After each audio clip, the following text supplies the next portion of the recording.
என் தங்கப்பிள்ளையே, இன்று உன் தாயானவள் உனக்கு ஒரு எச்சரிக்கை செய்தியினை கொண்டு வந்திருக்கின்றேன்.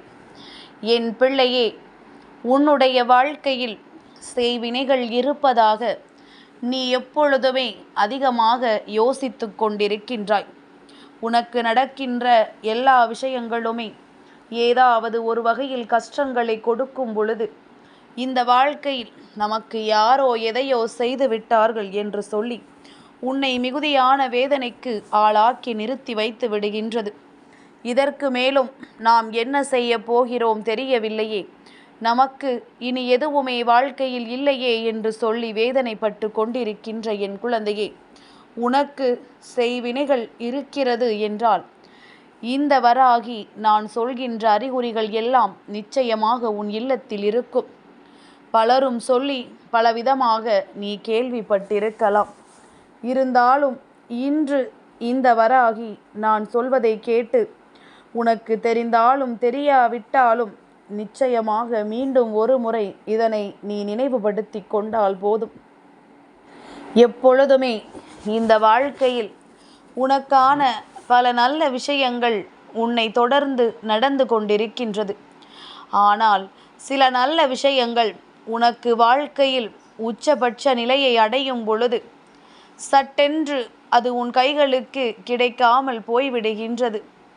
அது உன்னுடைய வாழ்க்கையில் உனக்கு எந்த நன்மைகளையும் தராமல் போய்விடுகின்றது. இது நடந்துவிடும், இது முடிந்துவிடும், இது நமக்கு கிடைத்துவிடும் என்று எண்ணி நீ கனவு கண்டு கொண்டிருக்கும் பொழுது இதுவெல்லாம் ஒன்றுமே இல்லை, உனக்கு கிடைக்காது என்று உன் முகத்தில் அடித்தார் போல அது உன் கைகளுக்கு வந்து சேராமல் போய்விடுகின்றது. வாழ்க்கையில் இப்படியே எத்தனை முறை நடக்கும்? ஒரு முறை, இரு முறை என்றால் பரவாயில்லை. ஒவ்வொரு முறையும் இப்படியே நடந்து கொண்டிருப்பதனாலோ என்னவோ என் பிள்ளைக்கு நம் வாழ்க்கையில் ஏதோ பிரச்சனைகள் இருக்கின்றது என்கின்ற எண்ணம் தோன்ற தொடங்கிவிட்டது. தன்னை சுற்றி நடக்கின்ற விஷயங்களை பற்றியெல்லாம் யோசித்து யோசித்து நம் வாழ்க்கையில் நடக்கின்ற ஒவ்வொரு உண்மைகளையும் கண்டு உன்னுடைய மனது எப்பொழுதும் வேதனைப்பட்டு கொண்டே இருக்கின்றது. இதிலிருந்து நமக்கு எப்பொழுது விடுதலை கிடைக்கும், இதிலிருந்து நம் வாழ்க்கை எப்பொழுது மீட்டெடுப்போம் என்று நினைத்து கொண்டிருக்கின்ற என் பிள்ளையே, இந்த வராகி சொல்கின்ற அறிகுறிகள் எல்லாம் இருப்பது உண்மை என்றால் நிச்சயமாக செய்வினைகள் இருக்கிறது என்பதும் உண்மைதான். இந்த வராகி என்னை தாண்டி உனக்கு எந்த செய்வினைகளும் நெருங்காது என்பது உண்மையாக இருக்கு என்று நீ நினைக்கின்றாயல்லவா? ஆனால் என்னை தாண்டி உன்னிடத்தில் வரும் செய்வினைகள் சில இருக்கின்றது. அது என்னவென்றால், உன்னுடைய எண்ணங்களால், நீ செய்கின்ற தேவையற்ற செயல்களால் இதுபோன்று சில செய்வினைகள் உன்னை நெருங்கிவிடும். நீ என்னை கண்டுகொள்ளாமல், இந்த தாயானவள் நான் சொல்கின்ற வார்த்தைகளை மதிக்காமல் சில தவறுகளை செய்யும் பொழுது அது இந்த வாழ்க்கையில் உனக்கு நிச்சயமாக மிக பெரிய கஷ்டத்தை கொடுத்து விடுகிறது. அந்த நொடி உனக்குள் இருக்கின்ற எதிர்மறை எண்ணங்களால் உன் இல்லத்திற்குள் தீய சக்திகள் வந்து விடுகின்றது என்பதனை என் குழந்தை நீ புரிந்து கொள்ள வேண்டும். இந்த வாழ்க்கை எப்பொழுதுமே உனக்கான மனநிறைவை கொடுத்ததில்லை என்று நீ வருத்தப்பட்டு கொண்டிருக்கின்றாய். உன்னோடு இருந்து நான் இந்த வாழ்க்கையின் சந்தோஷத்தை உனக்கு கொடுக்க நினைக்கின்றேன். அதனால் நான் சொன்னபடி சில விஷயங்களை நீ சரியா என்று தெரிந்து கொள். அது மட்டுமல்ல, இனி இந்த வாழ்க்கையில் உனக்கான நன்மைகள் எல்லாம் எப்படி உன்னை வந்து சேரும் என்பதனையும் நீ என் மூலமாக கேட்டு தெரிந்து கொள். செய்வினைகள் வாழ்க்கையில் அதிகமாக இருக்கிறது என்பதால் நாம் எல்லாவற்றையும் தொலைத்துவிட முடியாது. செய்வினைகள் இந்த வாழ்க்கையில் உனக்கு மனதில் கஷ்டங்களை கொடுக்கின்ற விதமாக பல விஷயங்களை செய்து விட்டதல்லவா? ஆனால் அது செய்வினைதானா அல்லது நம்முடைய வினையா என்று தெரியாமல் நிற்கின்ற என் பிள்ளை, நான் சொல்கின்ற அறிகுறி இருக்கிறதா என்று சிந்தித்து பார். என் குழந்தையே, மிக முக்கியமான அறிகுறியாக ஒன்று இருக்கிறது. அது என்ன தெரியுமா?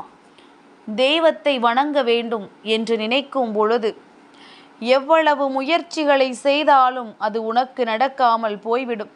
அதாவது ஒரு கோவிலுக்கு செல்ல வேண்டும் என்று நீ நினைக்கின்றாய்.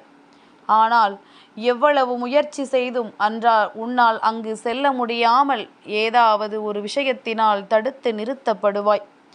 உன் இல்லத்திலேயே பூஜைகள் செய்ய வேண்டும் என்று நினைத்தால் கூட ஏதாவது ஒரு செயலால் உனக்கு நிச்சயமாக பிரச்சனைகள் வந்து கொண்டே இருக்கும். அன்று நீ தீபத்தை கூட ஏற்றி வைத்து விட மாட்டாய். அதுபோல உனக்குள் ஏகப்பட்ட சோம்பேறித்தனம் இருந்து கொண்டே இருக்கும். பிறகு செய்யலாம், இன்னும் 1 மணி நேரம் கழித்து செய்யலாம், இன்னமும் 2 மணி நேரம்தான் ஆகட்டுமே, நாளையே ஒரே அடியாக செய்து விடலாம் என்றெல்லாம் உன்னுடைய மனது கொஞ்சம் கொஞ்சமாக யோசிக்க தொடங்கி கொண்டே இருக்கும். இப்படி நீ யோசிக்க தொடங்கி கொண்டிருக்கும் பொழுது உனக்கென இந்த வாழ்க்கையில் நடக்கின்ற பல விஷயங்கள் நீ எல்லாவற்றையும் கண்டுகொள்ளாமல் ஏனோ தானோவென்று இருந்து கொண்டிருப்பாய். ஒவ்வொரு நாளும் இந்த வாழ்க்கையில் உனக்கு இருக்கின்ற கஷ்டங்களை எல்லாம் கண்டு என் பிள்ளை நீ பெரிதளவில் யோசித்து கொண்டே இருப்பாய். என்ன நடந்தாலும் சரி, எது உன் வாழ்க்கைக்கு வந்தாலும் சரி, எதையுமே பெற முடியாத ஏதோ ஒரு சோம்பேறி போல நீ நின்று கொண்டிருப்பாய். அப்படி உனக்கு இந்த வாழ்க்கையில் சில விஷயங்கள் நடக்கிறது என்றால், உன்னுடைய இல்லத்தில் பூஜைகளை சரிவர செய்ய முடியாமல் நீ தவித்து நிற்கிறாய் என்றால், நிச்சயமாக அங்கே தீய வினைகள் இருக்கிறது என்ற அர்த்தம். இந்த தீய வினைகள் உன்னுடைய வாழ்க்கையிலிருந்து உனக்கு பல கஷ்டங்களை கொடுக்கிறது என்ற அர்த்தம்.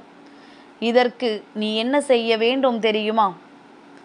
உடலில் சுறுசுறுப்பு என்பது இவர்கள் இந்த செய்வினைகள் வந்துதான் செய்து விட்டது என்ற அர்த்தம் கிடையாது. என் பிள்ளையே, நீயாக உன்னுடைய ஒவ்வொரு வேலைகளிலும் காட்டிய மெத்தனம்தான் இப்பொழுது உனக்கு இந்த செய்வினைகளை உன் அருகில் வர வைத்திருக்கின்றது. அதாவது என் குழந்தையே, நாம் செய்கின்ற விஷயங்களில் எல்லாம் நாம் சரியான கவனத்தில் சரியானபடி சரியான பாதையில் முன்னேறி சென்று கொண்டே இருந்திருந்தோமானால் நமக்கு சோம்பேறித்தனம் வந்திருக்காது. நீ எங்கே உனக்குள் சோம்பேறித்தனத்தை வரவழைத்தாயோ, எப்பொழுது படுத்துறங்கும் பொழுது இன்னமும் 1/2 மணி நேரம் தூங்கலாம் என்று நினைத்தாயோ, அப்பொழுதுதான் இந்த தீய வினைகள் எல்லாம் உனக்குள் வந்து நுழைந்தது என்பதனை முதலில் புரிந்து கொள். இதற்கு இடம் கொடுக்க கூடாது என்றால் முதலில் உன்னுடைய வாழ்க்கையில் இருக்கின்ற இந்த விஷயங்களை எல்லாம் கவனத்தில் கொண்டு எப்பொழுதுமே என் பிள்ளை எந்த ஒரு சோம்பேறித்தனமும் இல்லாது ஒரு நல்ல வாழ்க்கையை நீ வாழ்ந்து கொண்டே இருக்க வேண்டும். சுறுசுறுப்பாக இருக்கின்றவர்களிடத்திலும் மனதில் தெளிவான எண்ணங்கள் இருக்கின்றவர்களிடத்திலும் எப்பொழுதும் தன் இல்லத்தை தூய்மையாக வைத்திருப்பவர்களிடத்திலும் செய்வினைகள் ஒருபோதும் நெருங்காது. கிடைத்த நல்ல நேரத்தை கூட பயன்படுத்தி கொள்ளாமல் உறங்கிக் கொண்டிருப்பவர்களுக்குத்தான் இந்த செய்வினைகள் எல்லாம் விரைவாக வந்து சேரும் என்பதனை புரிந்து கொள். அதற்கு ஒரு நாளும் நீ இடம் கொடுத்து விடக்கூடாது. அவை வந்து சேர்வதற்கான சூழ்நிலையை நீ ஒரு நாளும் உருவாக்கி கொடுக்க கூடாது. உன்னை சுற்றி நடப்பது எல்லாம் என்னவென்று தெளிவாக தெரிந்து கொள்ள நீ நிச்சயமாக நல்ல மனநிலையோடு இருந்து விட்டால் போதும். இந்த வாழ்க்கை உனக்கு ஒட்டுமொத்த சந்தோஷத்தையும் ஒட்டுமொத்த நல்ல மனநிலையையும் உன் கைகளில் கொண்டு வந்து கொடுக்கும் என்பதனை நீ நிச்சயமாக புரிந்து கொள்வாய். நடத்துவது இந்த வராகி நான் எனும் பொழுது என் பிள்ளைக்கு இந்த வாழ்க்கையில் எந்த ஒரு கஷ்டங்களும் தேவையில்லை. என் பிள்ளைக்கு இந்த வாழ்க்கையில் எந்த ஒரு வேதனைகளும் தேவையில்லை. எல்லாவற்றையும் கடந்து எல்லாவற்றையும் தாண்டி என் பிள்ளை இதிலிருந்து நீ வெளிவர செய்ய வேண்டியதெல்லாம் ஒன்றே ஒன்றுதான். உன்னுடைய வேலைகளில் கவனம் அதிகமாகவும் உன்னுடைய உடலில் சுறுசுறுப்போடும் எது நடந்தாலும் அதை எதிர்கொள்கின்ற மனப்பான்மையோடும் என் குழந்தை நீ இருந்து விட்டால் போதும். நிச்சயமாக எல்லாமும் நல்லபடியாகவே உனக்கு நடக்கும் என்பதனை நீ புரிந்து கொண்டால் போதும். இனிமேலாவது இந்த பிரச்சனைகளுக்கெல்லாம் முற்றுப்புள்ளி வைக்க, உன்னை ஆட்டி படைக்கின்ற செய்வினைகளுக்கெல்லாம் முற்றுப்புள்ளி வைக்க யாரையும் தேடி நீ அலைய வேண்டிய அவசியமில்லை. உனக்குள் இருக்கின்ற நல்ல விஷயங்களே உனக்கு இந்த செய்வினைகளிலிருந்து உன்னை வெளியே கொண்டு வந்துவிடும் என்பதனை நீ முதலில் புரிந்து கொண்டால் போதும். என் தங்கப்பிள்ளைக்கு இந்த வராகி அம்மாவினுடைய ஆசீர்வாதங்கள் எப்பொழுதும் உண்டு.